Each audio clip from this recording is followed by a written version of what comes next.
আসসালামু আলাইকুম এভরিওয়ান, সবাইকে স্বাগত জানাচ্ছি। শুভ সন্ধ্যা। মেরিটাইম কেরিয়ার নাবিকের আড্ডা গ্রুপের একটি নিয়মিত শিক্ষা এবং কেরিয়ার ভিত্তিক অনুষ্ঠান, আপনারা সবাই জানেন। অলরেডি আমরা 5টি পর্ব সম্পন্ন করেছি। আজকে ষষ্ঠ পর্যায়ে সবাইকে আমি রবিউল হাসান ফাহাদ জানাচ্ছি আন্তরিক শুভেচ্ছা এবং স্বাগতম।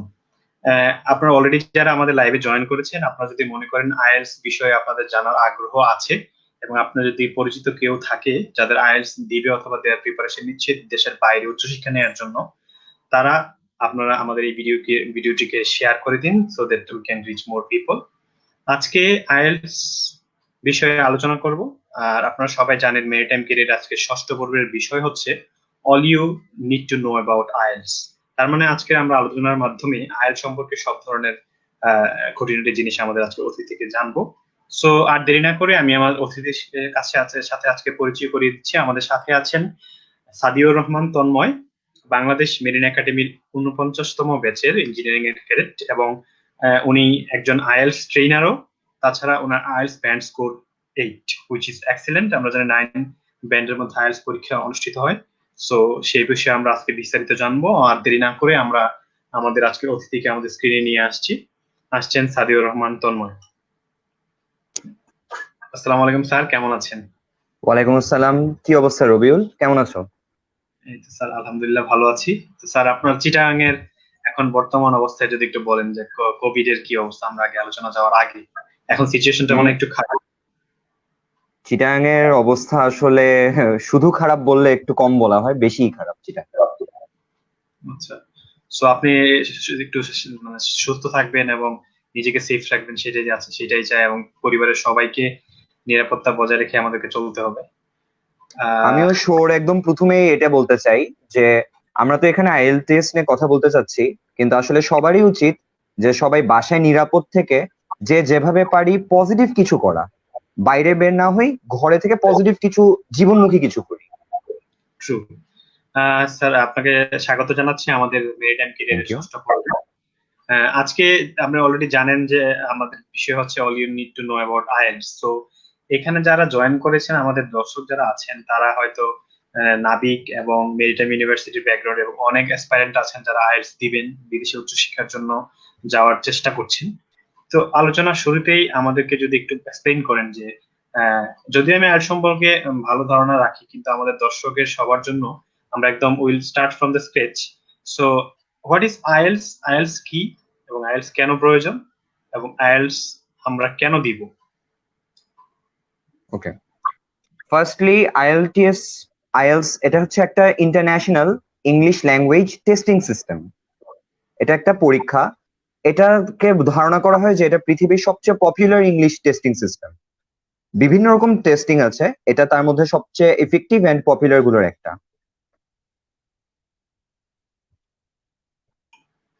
হ্যাঁ স্যার, আপনি হ্যালো, বলতে আপনি আমি স্ক্রিনে শুনতে আছেন। পারছি না, তোমার আপনি শুনতে স্ক্রিনে পারছি না।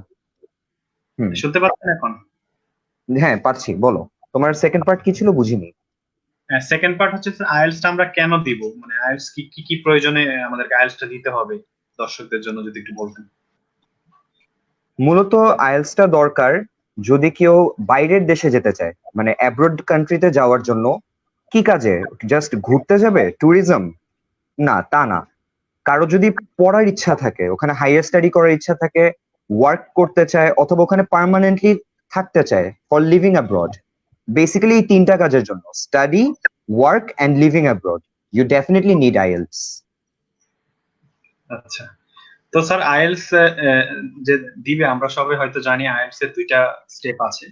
তো সেটাতে যাওয়ার আগে আমাদেরকে, যদি কেউ আইএলটিএস দিতে চায়, তাহলে তাকে প্রথমে কোন জিনিসটি করতে হবে বলে আপনি মনে করেন? সরি, আমি শুনতে পারিনি, আরেকবার প্লিজ। আইএলটিএস যদি কেউ দিতে চায় অ্যাসপারেন্টের জন্য, প্রথম কাজটি জি, কি তার?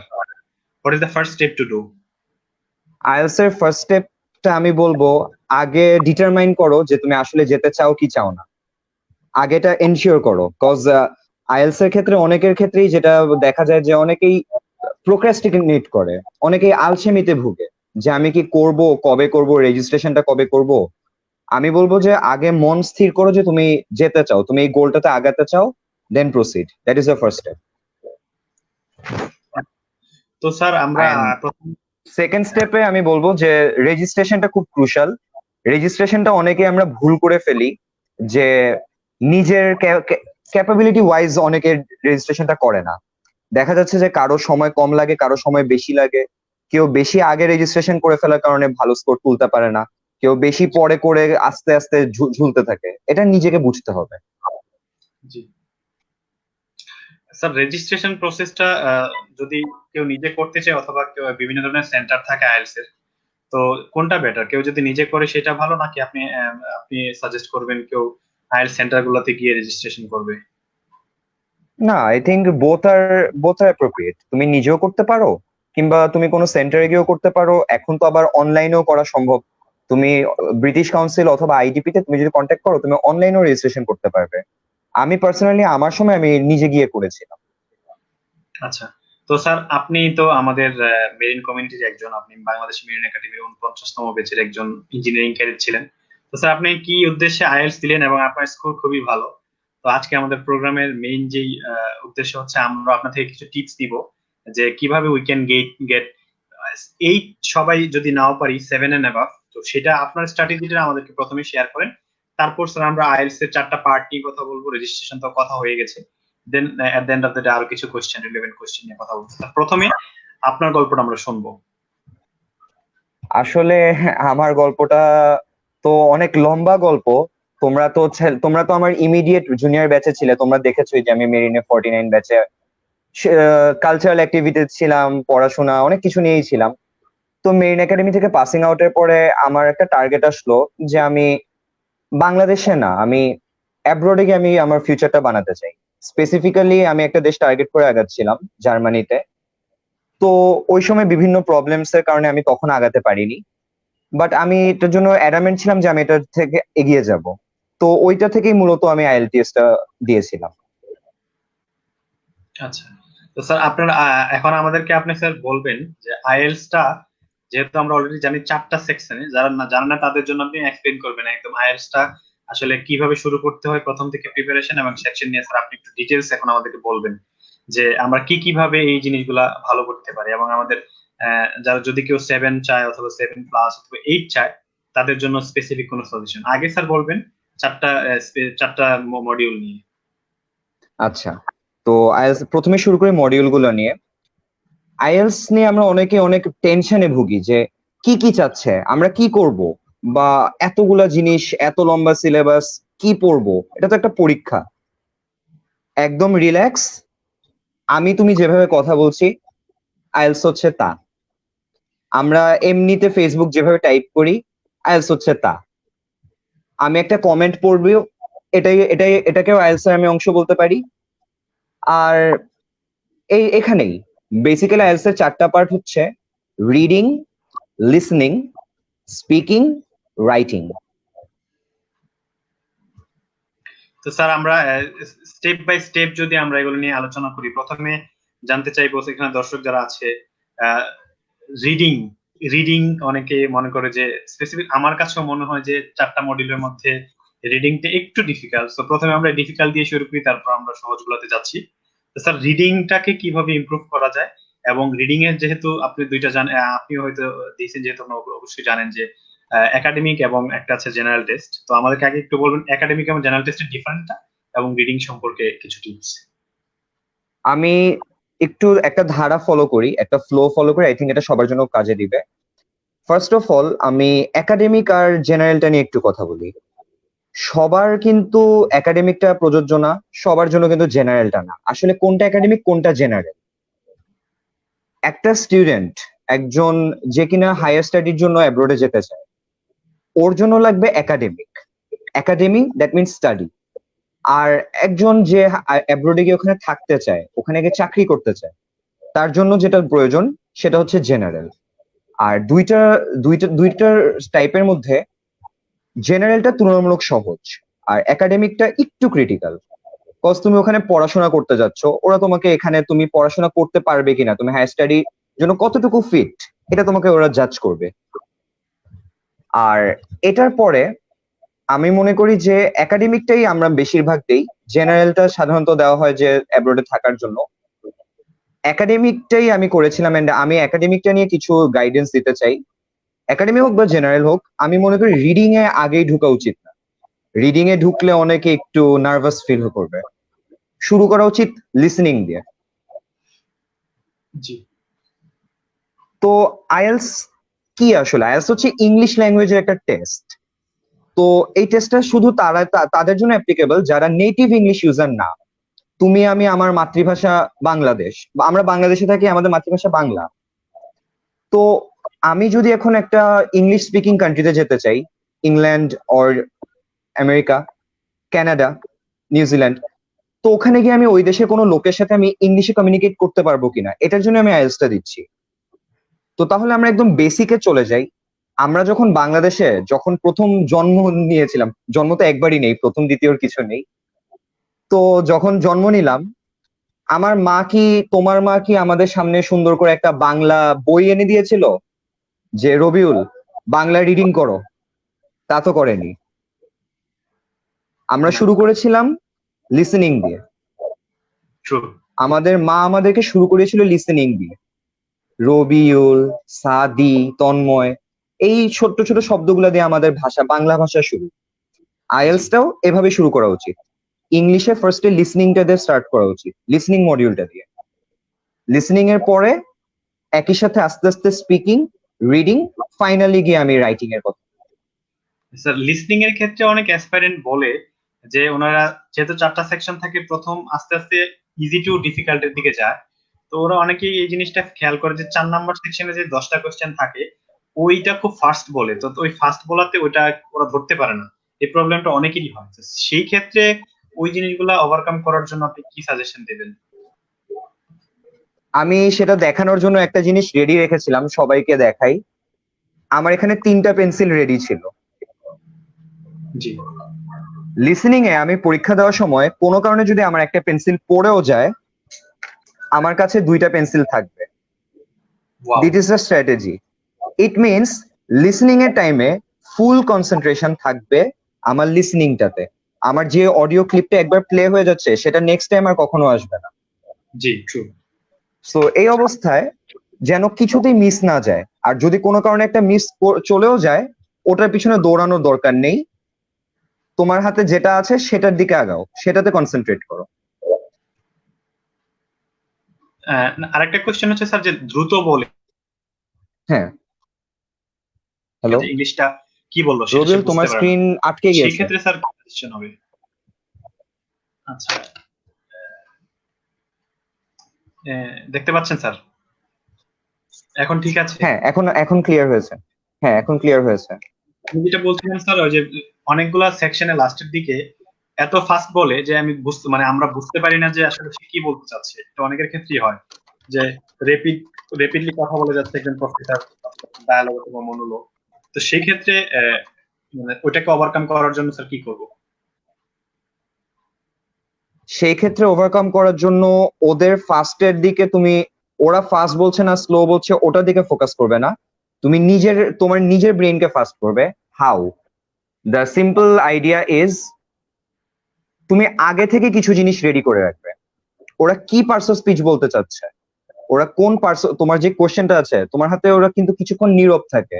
তোমার হাতে কিছু কোশ্চেন্স আসবে, কিছু blank, fill in the blanks, কিছু প্যাটার্ন, কিছু মাল্টিপল চয়েস কোশ্চেন থাকবে। এগুলো দেখো, দেখে অডিওতে একজন ব্রিটিশ ব্রিটিশ খুব সুন্দর কণ্ঠে বলবে, now you have 1 minute time, 2 minute time to go over this questions. দরকার নেই, ওগুলা শোনার দরকার নেই। ফোকাস করো তোমার সামনে যেই কিওয়ার্ড গুলো আছে, ইমিডিয়েটলি ঝাঁপিয়ে পড়ো। চিন্তা করা শুরু করো কি দিতে পারে, এটা নাউন হতে পারে, না এটা নাম্বার হতে পারে, নাকি এখানে কোনো অ্যাডজেক্টিভ আসতে পারে, নাকি এখানে কোনো ভার্ব আসতে পারে। চিন্তা করা শুরু করে দাও। তাহলে যখন ফাইনাল অডিওটা প্লে হবে, তখন তুমি আর কিছু মিস করবে না। করলেও সামান্য অল্প মিস যাবে। আশা করি আমাদের দর্শকদের এটা অনেক উপকার হবে, এই সাজেশন গুলো। যে আমরা অনেক এই ভুলটা করে থাকি যে আমরা ইনস্ট্রাকশন মাঝখানে যখন 1 মিনিট বলে আমরা শুনতে থাকি, but we should focus on the next question, that is the strategy. And আরেকটা জিনিস খুব আজকে আমি নতুন শিখলাম যে we should have more pencils. এই জিনিসটা আমার মাথায় ছিল না, যে পরীক্ষার সময় যদি ইনসিডেন্টলি আমার হাত থেকে পড়ে, এটা যদি লিসনিং সেকশন হয়, that would be a disaster. Very big disaster. And আমি আইএলস এর ক্ষেত্রে একটা কথা বলবো যে আইএলস এর ক্ষেত্রে you don't have to be a good student, you have to be a smart student. Okay.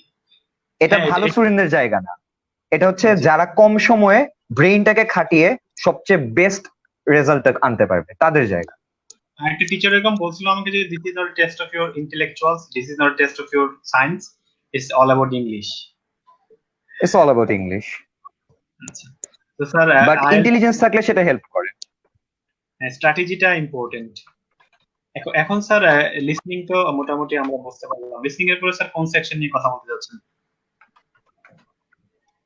Sorry, listening এর পরে স্যার কোন মডিউল নিয়ে এখন কথা বলবেন? হ্যাঁ, লিসনিং এর পরে আমাদের যে মডিউলটা আসে দ্যাট ইজ সাধারণত সবাই ফলো করি রিডিং, বাট আমি যেভাবে বলতে চাচ্ছি আমি সাজেস্ট করব যে স্পিকিং এন্ড রিডিং দুইটা একসাথে কন্টিনিউ করতে।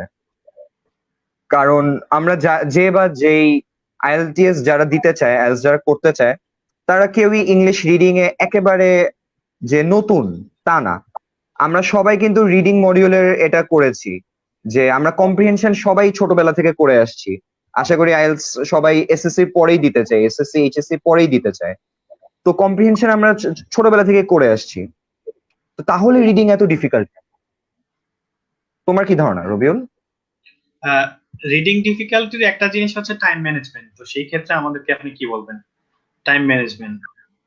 ছোটবেলা থেকে আমরা যত রিডিং করে এসেছি সেগুলো সাধারণত 400-500 ওয়ার্ড থাকতো হাইয়েস্ট। যে কম্প্রিহেনশন গুলো আমরা করতাম 400-500 ওয়ার্ড থাকতো, এবং আমরা এটা করার জন্য প্রায় 30 থেকে 40 মিনিট টাইম পেতাম, সেই ছোটবেলার English for today. G. IELTS এক্সামে গিয়ে যে জিনিসটা চেঞ্জ হয়ে যায়, যেখানে এটা 400-500 ওয়ার্ড থাকে না, it becomes a test of 4000 to 6000 words. You have to do 3 comprehensions within 1 hour. So ব্যাপারটা খুব ডিফিকাল্ট হয়ে যায়।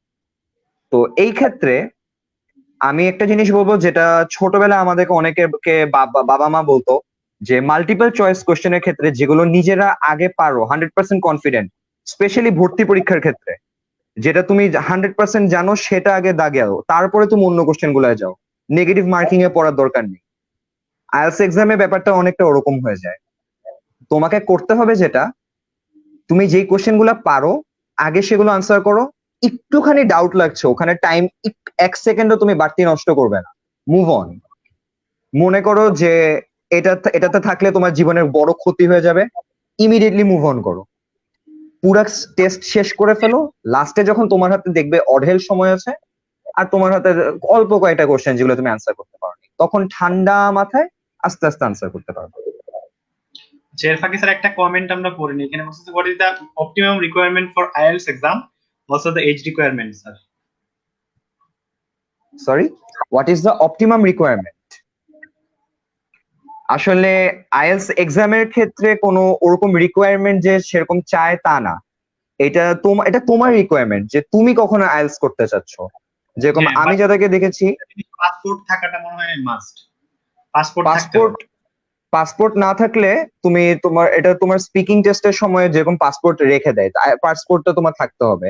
ইভেন তোমার যে ফাইনাল রেজাল্ট যেটা আসবে সেখানেও তোমার পাসপোর্ট সাইজ ফটোটাই আসবে, পাসপোর্টের ফটোটা। আর স্যার এন্ড এখানে এজ রিকোয়ারমেন্ট, এখানে তো কোনো এজ রিকোয়ারমেন্ট মনে হয় নাই আইএলটিএস। আমি একজনকে আইএলটিএস গাইডেন্স দিয়েছিলাম যে আমার জন্মসাল যখন উনার এইচএসসি পরীক্ষা তখন, তো এখানে আসলেই কোনো এজ রিকোয়ারমেন্ট বলে কিছু নেই, যে কেউ দিতে পারবে। আচ্ছা, তো আমরা রিডিং সম্পর্কে মোটামুটি একটা ধারণা হলো যে টাইম ম্যানেজমেন্টটা খুব বেশি ইম্পর্টেন্ট এবং কিছু স্ট্র্যাটেজি দিলেন। তো এবার আমরা মুভ করবো স্যার পরবর্তী সেকশন, যেটা হচ্ছে রাইটিং। ওকে। আর হ্যালো, আই থিংক কয়েকজন সম্ভবত অ্যাপ্রুভাল চাচ্ছে। আচ্ছা, ওটা দিয়ে দিব স্যার, ওকে অসুবিধা নেই। ওকে। স্যার রাইটিং সম্পর্কে যদি বলেন স্যার। রাইটিং এর ব্যাপারে আমি বলতে চাই যে আমাদের দেশের আমরা যারা আছি, আমাদের দেশের ইউজুয়াল শিক্ষার্থী যারা, স্টুডেন্টস যারা, আমরা ট্রেডিশনালি আমরা রাইটিং এ খুব উইক। রাইটিং এ আমাদের সহজে নাম্বারটা আসে না, এটার কারণ আমরা সহজে ইংলিশ, আমাদের যে টিউটার্সরা থাকে বা আমরা যেখান থেকে আমরা যেই এটা নেই না কেন, আমরা সেটাকে সুন্দর করে ফুটিয়ে তুলতে পারি না। কারণ আমাদের যেই আমরা আসলে ইংলিশ রাইটিং এর ক্ষেত্রে আমরা গদবাঁধা একটা সিস্টেমে চলে এসেছি, যে একটা ফর্মুলা থাকে যে ইংলিশ ফর টুডে বা ইংলিশ সেকেন্ড পেপারের ক্ষেত্রে গদবাঁধা কিছু এসে প্যারাগ্রাফ পড়ে গেলে আমাদের কমন পড়ে। তো সেটার বাইরে যখন আমাদেরকে হাইয়ার কিছু চিন্তা করতে বলা হয়, তখন আমরা সেটাতে আটকে যাই। আর আসলে কিন্তু ব্যাপারটা খুব কাছাকাছি রাইটিং এর ব্যাপারটা। আমরা যে বাংলাতে যে দেই সৃজনশীল বাংলা পরীক্ষা, যেটা বাংলার উচ্চতর দক্ষতামূলক কোশ্চেনের আনসার আর আইএলস রাইটিং এর আনসার সেম, একটা বাংলায় একটা ইংলিশে। তোমাকে উচ্চতর দক্ষতাটা ব্যবহার করতে হবে। এখন আমরা ম্যাক্সিমাম আমরা ইংলিশে নর্মাল দক্ষতা নিতেই আমাদের ঘাম, মাথার ঘাম পায়ে চলে আসে, উচ্চতর দক্ষতা অনেক দূরের ব্যাপার। এই জন্য আমরা রাইটিং এ উইক থাকি। স্যার সেটার জন্য আমাদেরকে কি করতে হবে? First thing, stop thinking in Bangla, translating it into English. Stop it. Stop it now. Think in English, write in English. আমাদের ভুলটা হচ্ছে আমরা বাংলায় একটা জিনিস চিন্তা করি, যে এখন রবিউল, আমি তোমাকে একটা কথা বলবো যে রবিউল কেমন আছো, এইটাকে আমি ভাববো যে রবিউল কেমন আছে এটা জিজ্ঞেস করবো। রবিউল হাউ ইউ আর, না এটা তো হচ্ছে না, এটা বললে তো আমার উপরে হাসবে, আমি তো এভাবে বললে হবে না। এইগুলা ভাবতে ভাবতে ভাবতে আমাদের আর বলা হয় না, আমাদের আর লেখা হয় না, আমরা কনফিউজড হয়ে যাই। একটা কোশ্চেন এখানে একটা কমেন্ট আছে, এই কোয়ারেন্টাইনে যদি আইএলটিএস এর প্রিপারেশন নিতে চাই কিভাবে নিব, কি দিয়ে স্টার্ট করব? I have no idea about it. আচ্ছা, তো কোয়ারেন্টাইনে যদি আইএলটিএস করতে চাও, ইন দ্যাট কেস আমি বলবো যে এটা একটা খুব ভালো টাইম। এই সময় তুমি ইচ্ছা মতো তুমি প্রায়োরিটি দিতে পারবে আইএলটিএস এ। তুমি চাইলে বিভিন্ন জায়গায় কোচিং সেন্টার্স গুলো খুলছে এখন। আমি লকডাউন তুলে দিয়েছে তাই বলে যে করোনা তো চলে যায়নি, আমি কোনো কোচিং সেন্টারে যাওয়াটাকে এই মুহূর্তে আমি প্রেফার করব না। আমি বলবো বাসায় নিজে থেকে প্রিপারেশন নাও। হ্যাঁ, অনলাইন এবং ইউটিউবে যদি বিভিন্ন ধরনের টিউটোরিয়াল আছে ওগুলো দেখতে পারি, এবং লিসনিং এর কিছু টেস্ট আছে ইউটিউবে, সেটাও স্যার একটা ভালো একটা ওয়ে হতে পারে টু প্র্যাকটিস। আমি নিজে প্র্যাকটিস করেছিলাম ইউটিউব থেকে। For the reading module, I think going through the question and then looking at the answer in the passage is a good way to go. আপনি কি বলবেন sir? Looking through the questions and then looking for the answers, yes. আমি মনে করি যে তুমি ওখানে যে হাজার হাজার শব্দ দিয়েছে পড়ার দরকার নেই তোমাকে ওখানে। তোমার রিডিং পরীক্ষাটা হয় কতক্ষণ? 1 ঘন্টার। তোমাকে 1 ঘন্টার মধ্যে 3টা প্যাসেজ নিয়ে জানতে হচ্ছে, লিখতে হচ্ছে। অনেকেই বলবে যে এটা নিয়ে অনেক কিছু জানো, অনেক কিছু করো, দরকার নেই। স্মার্ট হও। তোমাকে ওখানে আর্কিওলজি নিয়ে একটা প্যাসেজ আছে, তোমাকে পড়ে পড়ে আর্কিওলজির এক্সপার্ট হওয়ার দরকার নেই। শুধু কোশ্চেনটা দেখো, শুধু কোশ্চেনটাও দেখবা না, কোশ্চেনের মধ্যে কোন কিওয়ার্ডটা আছে, কিওয়ার্ডে ফোকাস করো। কিওয়ার্ড থেকে যদি তুমি কিছু নিতে পারো, তারপরে তুমি প্যাসেজটা দেখো। আর আমি সবার জন্য একটা টিপস দিতে চাই, অনেকেই আমরা আনসার খুঁজে পাই না রিডিং এর ক্ষেত্রে। পাগল হওয়ার দরকার নাই। 1 নাম্বার আনসারটা যদি কিওয়ার্ড দেখে তুমি প্যাসেজে মিলাতে না পারো, ভুলে যাও, 2 নাম্বারে চলে যাও। 2 নাম্বারটা যদি পেয়ে যাও তাহলে তো ভালো, তা না পেলে 3 নাম্বারে চলে যাও। একবার যদি 3 পাও, ধরলাম হাইপোথেটিক্যালি এত খারাপ অবস্থা হয়নি, তুমি 1 পেয়েছো, 2 পাও নাই, 3ও পাও নাই, 4 পেয়েছো, এবার তুমি কনফার্ম থাকো যে তুমি 1 আর 4 আনসার যে প্যাসেজের মধ্যে পেয়েছিলা, 2 আর 3 আনসার ওই প্যাসেজের মধ্যেই থাকবে। আরেকবার তাকাও, পেয়ে যাবা। আমরা অনেকে এটাতে নার্ভাস হয়ে যাই যে আনসার কই, আনসার খুঁজে পাচ্ছি না, কেমনে পাবো। আইএলটিএস এর কোশ্চেনে কখনোই সিরিয়াল ব্রেক করে না, সবসময় আনসারটা সিরিয়াল বাই থাকে। এটাকে ট্রিক্স শিখিয়ে দিলাম সবাইকে। জি, এখানে আরেকটা জিনিস হয়, যখন রিডিং এর ক্ষেত্রে দেখা যায় যে একটা প্যাসেজের মধ্যে একটা কিওয়ার্ড, ওটা নিয়ে প্যাসেজটা একটা কিওয়ার্ড, এখন কোন এক কারণে যদি কেউ এই ওয়ার্ডটারই মিনিং না জানে, সেক্ষেত্রে সে কি করবে? সেক্ষেত্রে কোনো স্ট্র্যাটেজি আছে কি? যে একটা মেইন একটা কিওয়ার্ড হতে পারে একটা সায়েন্টিফিক ওয়ার্ড, যেটা আর্টস ব্যাকগ্রাউন্ডের কেউ জানে না, অথবা কমার্স ব্যাকগ্রাউন্ডের এটা জানে না, অথবা আমার আর্টস ব্যাকগ্রাউন্ডের একটা ওয়ার্ড আমি সায়েন্স ব্যাকগ্রাউন্ডের হয়ে জানি, সায়েন্স ব্যাকগ্রাউন্ডে জানো না, খুবই স্বাভাবিক, হতেই পারে। সেক্ষেত্রে এই জন্য আমি মনে করি যে তোমার আইএলটিএস এর ওই ধরনের এক্সাম দেওয়ার আগে যথেষ্ট পরিমাণ সময় নাও, যেন তোমার কিছু আইডিয়া ডেভেলপ হয়। যেরকম তুমি একটা কথা বললা যে somebody told you that IELTS is just an exam of English, আমি তখন তোমাকে একটা কথা বলেছিলাম যে তোমার যদি ইন্টেলিজেন্স থাকে সেটা কিন্তু তোমাকে অনেক হেল্প করবে। ইন্টেলিজেন্সটা ডেভেলপ করবে তুমি যখন প্র্যাকটিস করবা, তুমি বিভিন্ন ব্যাপারে ঘাটবা, তুমি যদি বিভিন্ন পেপারের এডিটোরিয়ালস ঘাটো, তোমার যদি একটা স্ট্রং ভোকাবুলারি যদি ডেভেলপ করে, এটা তোমাকে অনেক দূর আগিয়ে নিয়ে যাবে।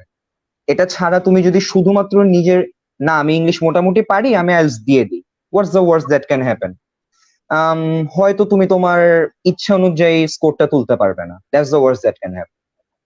আর স্যার রাইটিং এর ক্ষেত্রে একটা জিনিস হয়, সেটা হচ্ছে আমরা অনেকে মনে করি খুব হাই এন্ডেড ভোকাবুলারি না হলে মার্কস আসে না। সেই ধারণাটা স্যার কতটুকু সত্য? এবং এইভাবে যদি স্যার হাই এন্ডেড ভোকাবুলারি শিখতে হয়, তাহলে sir what is the way to develop the vocabulary? আমি এটার সাথে আরেকটা কোশ্চেন অ্যাড করে দেই। স্যার আমরা কি সিম্পল স্টাইলে লিখবো, নাকি কমপ্লেক্স করে লিখবো, নাকি কম্পাউন্ড করে লিখবো, নাকি কমপ্লেক্স সাউন্ড করে লিখবো? এই ধরনের কোশ্চেন আমি পেয়েছি বিভিন্ন সময়। এক্সামিনাররা যেটা পছন্দ করেন, আইএলটিএস একটা শো অফ এর এক্সাম। আমি একটা কথা বলে দিই, আইএলটিএস হচ্ছে তোমার ইংলিশের শো অফ এর এক্সাম, যে তুমি ইংলিশ কত ভালো পারো, কত সুন্দর করে দেখাতে পারো, একটা শো অফ এর এক্সাম। তো তুমি যেটা করবা, যেটা আমি করেছিলাম, সিম্পল সেন্টেন্সে লিখবা। তুমি সবগুলো সেন্টেন্স সিম্পল ফুল স্টপ দিয়ে দিয়ে লিখবা। হুইচ ইজ, এন্ড, হাউএভার, এগুলা কম ব্যবহার করবা, কিন্তু ব্যবহার করবা। তোমাকে দেখাতে হবে যে তুমি ব্যবহার করতে জানো, করেছো, কিন্তু তুমি করতেছো না, এটা তোমাকে দেখাতে হবে। তোমাকে দেখাতে হবে যে তুমি সিম্পল সেন্টেন্সে তুমি শেষ করতে পারো। প্লাস ওই সিম্পল সেন্টেন্স গুলোর মধ্যে কিছু রিচ ভোকাবুলারি অ্যাড করে দিবা। তাহলে এক্সামিনার তোমার খাতা কাটার সময় একটা ফ্লেভার পাবে যে না, ছেলেটা সিম্পল সেন্টেন্স দিয়ে লিখছে, একটু পরপর পাংচুয়েশন ঠিক রাখছে, সে কম্পাউন্ডের ইউজও পারে, কমপ্লেক্সের ইউজও পারে, সে ভালো ভালো ওয়ার্ডও জানে, কিন্তু সে এটাকে গুছিয়ে দেখানোর চেষ্টা করছে, তার মানে ছেলেটার মাথায় ইংলিশ আছে। এটা দেখাতে হবে তোমার। একটা কোশ্চেন আসছে যে what is the strategy for answering any question relating to argument and problem solving in writing? What is the argument and problem solving? আচ্ছা, আর্গুমেন্টের ক্ষেত্রে তোমাকে বলতে হবে যে তোমাকে আগে চিন্তা করতে হবে যে তুমি এটার কোন দিকে। ফর এক্সাম্পল আমার ক্ষেত্রে যেরকম একটা এসেছিল, যে আমি একটা এক্সাম্পল দিচ্ছি, যে আমি ফ্রিডম অফ প্রেসকে কতটা ভ্যালিউ করি, যে ফ্রিডম অফ প্রেস কি দেশের মানুষজনকে কিভাবে কিভাবে মোটিভেট করতে পারে, নাকি এটা দেশের মানুষের জন্য নেগেটিভ, এরকম একটা ব্যাপার ছিল। তো এখানে কিন্তু দুই রকমই ব্যাপার, এখানে দুই সাইডে চিন্তা করতে হবে তোমাকে। আর্গুমেন্টেটিভ এর ক্ষেত্রে দুই রকম, যে পজিটিভ সাইডস কি কি, যে তোমার অনেক ইনফরমেশন দরকার, প্রেস যদি ফ্রি থাকে তুমি ইনফরমেশন অ্যাক্সেস পাচ্ছ, দেশ জুড়ে বিশ্ব জুড়ে কি হচ্ছে তুমি প্রপার নিউজটা পাচ্ছ, এগুলো হচ্ছে পজিটিভ সাইডে। আর নেগেটিভ সাইডে তোমাকে বলতে হবে যে তুমি ইয়েলো জার্নালিজমের কথা বলতে পারো, ফ্যাব্রিকেটেড ট্রুথের কথা বলতে পারো। মাঝে একটা কথা আছে যে pen is mightier then the sword. Cause শুধুমাত্র গণমাধ্যম দিয়ে, গণমাধ্যমে ছড়িয়ে পড়েছিল দেখে বিভিন্ন আন্দোলন হয়েছে আমাদের দেশের ইতিহাসে, পৃথিবীর বিভিন্ন ইতিহাসে বিভিন্ন আন্দোলনের পিছনে গণমাধ্যম ছিল, গণমাধ্যম একটা বড় ভূমিকা ছিল। তো তুমি এটাও দেখাতে পারো যে সব আন্দোলন কিছু ক্ষেত্রে এখানে ওটাকে নেগেটিভলি হতে পারে, কারণ নেগেটিভ মার্কেটিং করা যেতে পারে। তো তুমি দুইটাকেই দিবে, তুমি প্রস দিবে, তুমি কনস দিবে। লাস্টে এসে তুমি কোনটাকে ভ্যালিউ করছো, কেন করছো, ওটার পিছনে তোমার যুক্তি কি, সেটাকে তুমি বোল্ডলি তুলে দিবা, এটাকে আমি মনে করি। এখানে স্যার আরেকটা কোশ্চেন আছে, এক্সামে ফর্মাল ওয়ার্ডস যদি ইউজ না করে ক্যাজুয়াল ওয়ার্ডস ইউজ করা হয়, তাহলে কি স্কোর কম হবে কিনা? হ্যাঁ, আইএলটিএস এটা একটা ফর্মাল এক্সামিনেশন। আমি বলবো সবাইকে যে এখানে যতটা পারো ফর্মাল ভাবে নিজেকে রিপ্রেজেন্ট করো। ইভেন আইএলটিএস স্পিকিং এর ক্ষেত্রে ওখানে যাওয়ার পরে হ্যালো, হাউ আর, মানে তোমার যে এক্সামিনার সামনে থাকবে তার সাথে হ্যালো বলা উচিত, আসসালামু আলাইকুম, যেহেতু আমরা মুসলিম কান্ট্রিতে যে এক্সামিনার সামনে যাব, ফর্মাল ভাবে যে তার সামনে নিজেকে রিপ্রেজেন্ট করা উচিত। তার কাছে ইয়ো ভাবে বা চুল খুব স্পাইক করে যদি আমি যাই, ব্যাপারটা ভালো দেখায় না। নিজেকে ফর্মাল রাখা উচিত, নিজের ল্যাঙ্গুয়েজকে ফর্মাল রাখা উচিত, সেটা স্পিকিং এর ক্ষেত্রেই হোক বা রাইটিং এর ক্ষেত্রেই হোক। আচ্ছা আচ্ছা, তো রাইটিং এর ক্ষেত্রে স্যার দুইটা যেহেতু আছে, একটা জেনারেলের জন্য একটু আলাদা, আর হচ্ছে একাডেমিকের জন্য একটু, জেনারেলের জন্য একটু জেনারেল লেটার লিখতে হয় আমি যতটুকু জানি, আর একাডেমিকের জন্য স্যার একটা দুইটা পেসেজ লিখতে হয়, একটা শর্ট একটা বড়, একটা 150 ওয়ার্ড, একটা 250 ওয়ার্ড। এখন অনেকে জানতে চেয়েছে ওয়ার্ড লিমিটটা কি আসলে খুব বেশি ইম্পর্টেন্ট, যে যদি কেউ 260 লিখে অথবা 240 লিখে সেক্ষেত্রে কি হবে? আচ্ছা, এখানে ব্যাপারটা বলি। আম লেটার রাইটিং আমরা তো সবাই জানি, আমরা তো ছোটবেলায় আসলে সবাই জানি বলতে, আমরা মেরিনের আমাদের জন্য লেটার রাইটিং একটা স্পেশাল এক্সপিরিয়েন্স। আশা করি এটা মেরিনের কেউ ভুলবে না, যে জয়নিং এর পরে লেটার লেখা বাসায়, সেই আবেগটা কি। আর এক সপ্তাহ অন্য এক বা দুই মাস, দিন, হ্যাঁ, 1 মাস পরে 2 দিন, প্যারেন্টস ডে। 1 মাস পর প্যারেন্টস ডে, জয়নিং এর 2-3 দিন পর আমরা পেয়েছিলাম 1 সপ্তাহ পরে। সো লেটার রাইটিং বা এটা একটা, এটা সিম্পল ব্যাপার। জেনারেলের ক্ষেত্রে ব্যাপারটা খুব সিম্পল, লেটার রাইটিং এ দেয়, এটাতে এত নার্ভাস হওয়ার কিছু নেই। সিম্পলি নিজের মনের ভাবকে সিম্পল সিম্পল সেন্টেন্সে তুলে ধরলেই হয়। আর এসে রাইটিংটায় আমি ওটা একটু পরে আসি। আমি দুইটাকে একসাথে ধরবো, রিডিং আর জেনারেল দুইটাকে একসাথে, একাডেমিক আর জেনারেল দুইটাকে একসাথে ধরবো। আমি আসি একাডেমিকের রাইটিং টাস্ক 1-এ, that is pie chart or graph chart, একটা চার্ট অ্যানালাইসিস করতে দিবে। চার্টের ক্ষেত্রে যেটা আমরা সায়েন্সের বা অনেকেই যাদের স্ট্যাটিস্টিক্স থাকে তারাও এটা জানে, যে তোমার কাছে যেই ফ্যাক্টস গুলো দেখানো আছে, যে আমার একটা, যে আমার 2015 সালে একটা পেন্সিলের মাথা এতটুকু ছিল, 2020 সালে এসে পেন্সিলের মাথা এত ছোট হয়ে গিয়েছে, তোমাকে এটা নিয়ে বিবরণ লিখতে হবে। বাট এটার কিছু স্ট্র্যাটেজি আছে, তোমার কিছু স্টাইল আছে। তুমি একটা সুন্দর একটা ইন্ট্রোডাকশন দিবা, যে from the chart we can see that these are the things that are demonstrated, বা these are the values which can be delineated. তোমাকে সুন্দর কিছু ওয়ার্ডস দেখাতে হবে সিম্পল সেন্টেন্সের মধ্যে। একটু আগে আমি তোমাকে বললাম, সেন্টেন্স রাখবে সিম্পল, ওয়ার্ড জি, দিবা দুই একটা একটু স্পাইসি, তাহলে এক্সামিনার মজা পাবে, যে না, ও খুব সিম্পল একটা ডিশ রান্না করেছে কিন্তু একটু মশলা দিয়ে রান্না করেছে, ও রান্না পারে। জি। আর এরপর হচ্ছে পার্ট 2, যেটা রাইটিং টাস্ক 2, যেটা একাডেমিকেও আর জেনারেলও সেম, এসে। এসেতে আর রাইটিং টাস্ক 1 যেটা, সেটা কিন্তু 150 ওয়ার্ডে, আর জি, রাইটিং টাস্ক 2 সেটা হচ্ছে 250 ওয়ার্ডে।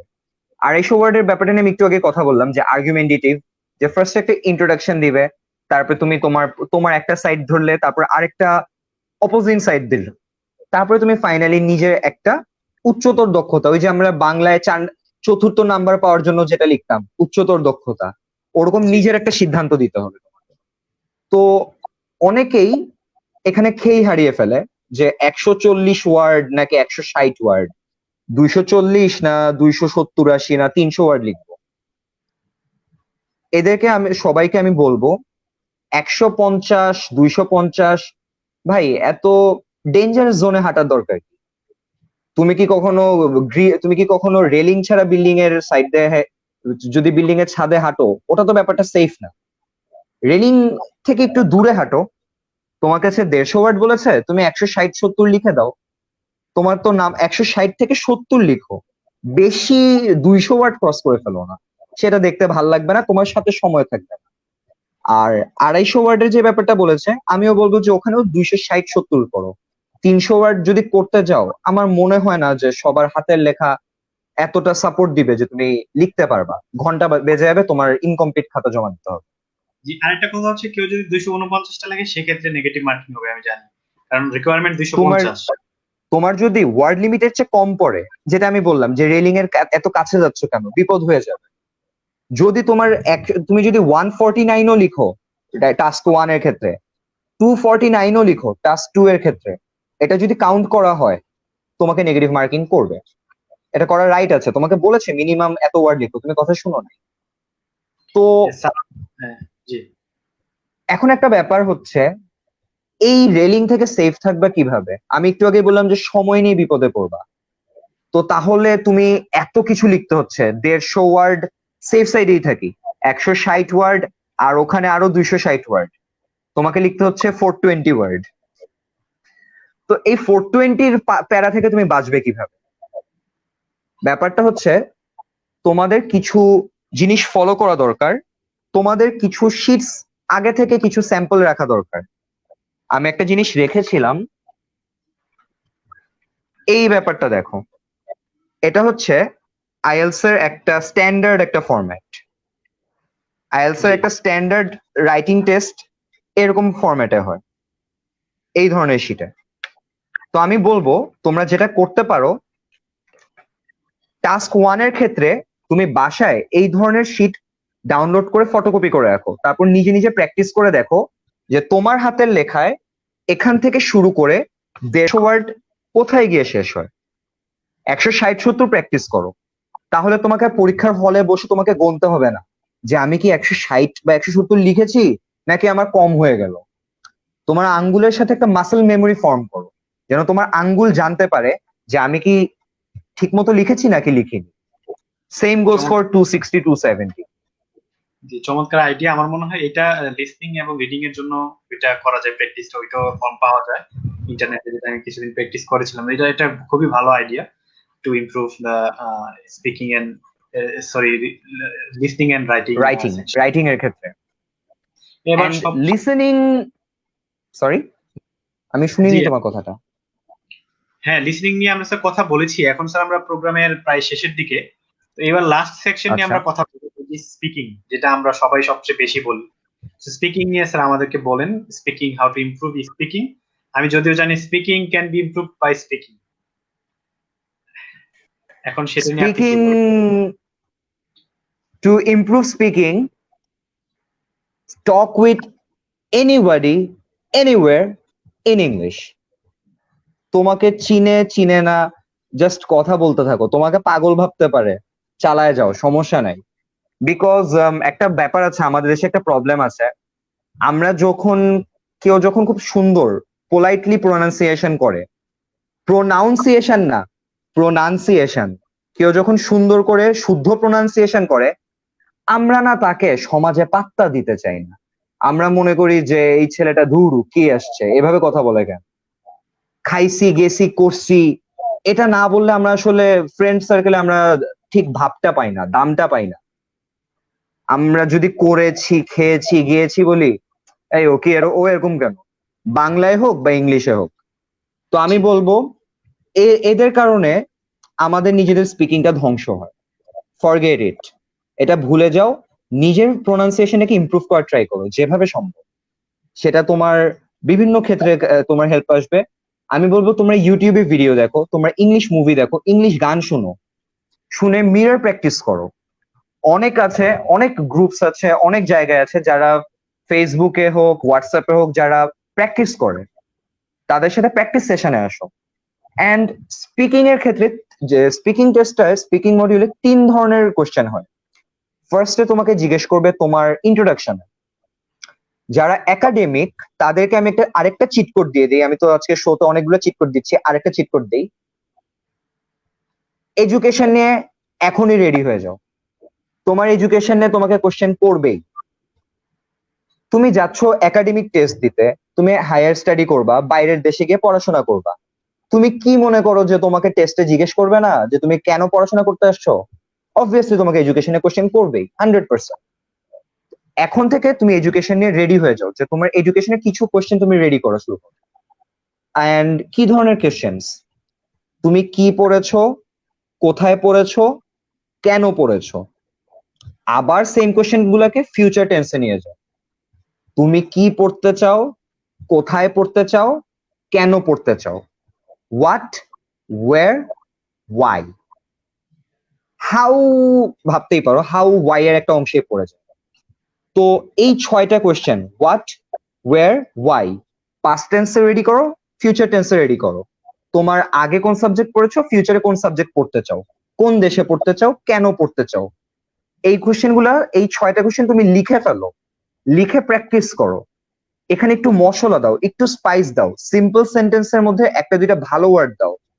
তুমি I am skilled at, I am good at, I am good at, sorry, এটা বলো না, বলো আই এম প্রফিশিয়েন্ট, বলো আই এম অ্যাডেপ্ট। একটু মশলা দাও, কিন্তু স্ট্রাকচারটা সিম্পল রাখো। আচ্ছা, তোমার স্পিকিং এর ফার্স্ট পার্টে জিজ্ঞেস করবে তোমার এডুকেশন নিয়ে, তোমার লাইফ নিয়ে, তোমার ফ্যামিলি নিয়ে, তোমার ফ্রেন্ডস, তোমার হবিজ নিয়ে তোমাকে কোশ্চেন করবে। সেকেন্ড পার্টে তোমার হাতে একটা কিউ কার্ড তুলে দিবে, ওখানে 4টা 5টা কোশ্চেন থাকবে তোমার সামনে, যে তুমি 4টা 5টা কোশ্চেনকে তুমি কিভাবে সলভ করবা। যে ওখানে হোয়াট, ওয়্যার, হাউ, এই ধরনের ব্যাপারগুলো থাকবে। এগুলো ঠিক আছে। সবচেয়ে বেশি আমরা বিপদে পড়ি যে কোশ্চেনটা নিয়ে, আমি তোমাকে নিয়ে একটু ডেমনস্ট্রেশন দিই রবিউল। শিওর। রবিউল, তুমি এখন কি পড়ছো? I am studying in maritime Sorry, I should university. have asked in English. So, Mr. Rabiul Fahad, what are you studying right now? I am studying at Bangabandhu Sheikh Mujibur Rahman maritime university in masters of maritime science. Okay. Now let me ask you, why are you studying this? Because I want to This is the thing. This is the thing. Hold. This is the thing. আমি যখন তোমাকে what জিজ্ঞেস করেছিলাম, তুমি instantly 1 সেকেন্ডের মধ্যে তুমি reply দিয়েছিলা। আমি যেই তোমাকে ওয়াই জিজ্ঞেস করেছি, তুমি 2 সেকেন্ডের গ্যাপ। এটা শুধু তোমার ক্ষেত্রে না, এটা শুধু আমার ক্ষেত্রে না, এটা 90% মানুষের ক্ষেত্রে হয়। ইংলিশ ভাষায় যদি কোনো বাজে শব্দ থাকে, দ্যাট ইজ ওয়াই। তুমি একটা মানুষকে যখনই ওয়াই জিজ্ঞেস করবে, সেই মানুষটা কনফিউজ হয়ে যাবে, ওই মানুষটা নার্ভাস হয়ে যাবে। Why is the worst question of them all. So why এর জন্য রেডি হও, ওয়াই এর জন্য রেডি হবা। তোমার প্রফেশন নিয়ে যাই আসবে, তা নিয়ে তুমি রেডি হবা। তো তোমাকে হ্যাঁ, এখন তোমাকে আমি স্টপ করে দিয়েছিলাম, আমি এখন তোমার থেকে জানতে চাই, why did you choose masters in maritime studies? এটা তো আমার টেস্ট হচ্ছে না, আমাদের time, we are running out of time, but Oh yeah, sure. What I can say is like pursuing higher education in maritime science, and maybe in the future kind of teaching, maybe like, or doing some kind of research, specialized research in blue economy or maritime resources in our country. Blue economy is an extravagant field. I believe that it has so much potential that it's really untapped so far. You have lots of things here to go for. Okay.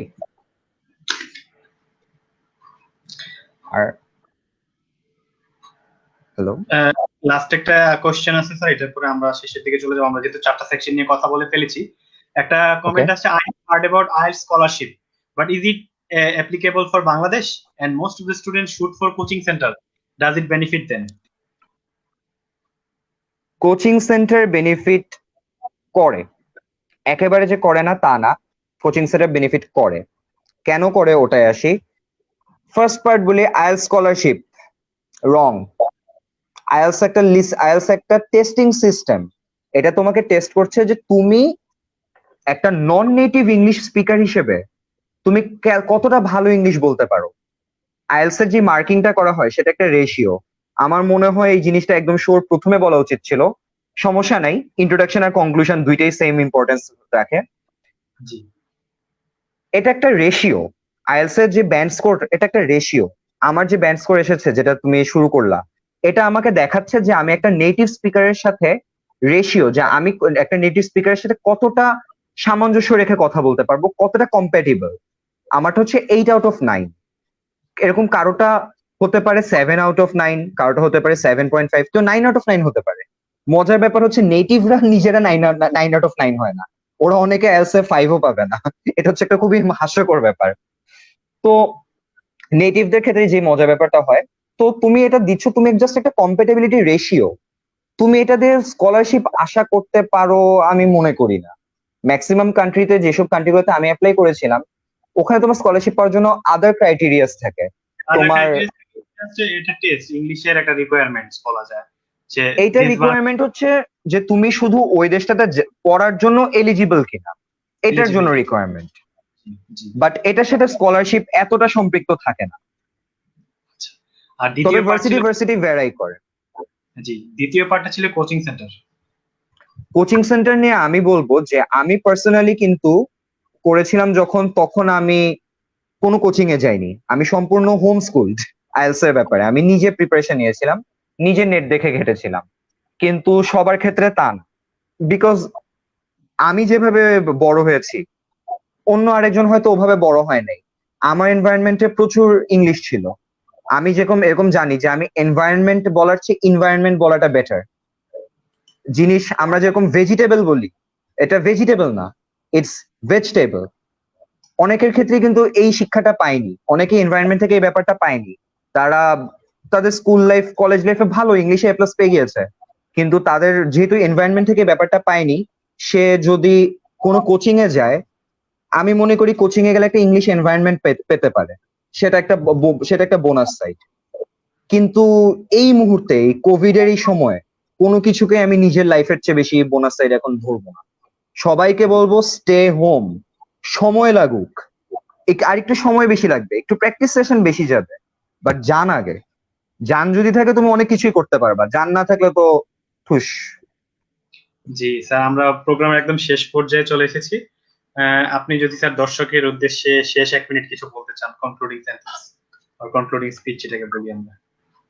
শেষ আমি বলবো যে IELTS এর ক্ষেত্রে যদি বাসায় wifi থাকে তাহলে এটা খুব একটা বোনাস একটা সাইড হিসেবে কাজ করবে। যে ওয়াইফাই থাকুক বা এমবিএ থাকুক, আমরা এমবিতে কত সময় নষ্ট করি, আমরা ফেসবুকে আড্ডা মারি, এটা করি ওটা করি। আমি সবাইকে আর্জ করব যে প্লিজ আইএলস যদি দেওয়ার ইচ্ছা থাকে, ইউজ ইউর ইন্টারনেট। তুমি ঘরে বসে কি পরিমাণ রিসোর্স পাবে তোমার ধারণা করতে পারবা। আমি বাসায় সম্পূর্ণ নিজে নিজে ঘেটেছিলাম, এন্ড আমি মনে করি যে কারো পক্ষে এটা সম্ভব। জাস্ট একটু সিনসিয়ার হতে হবে।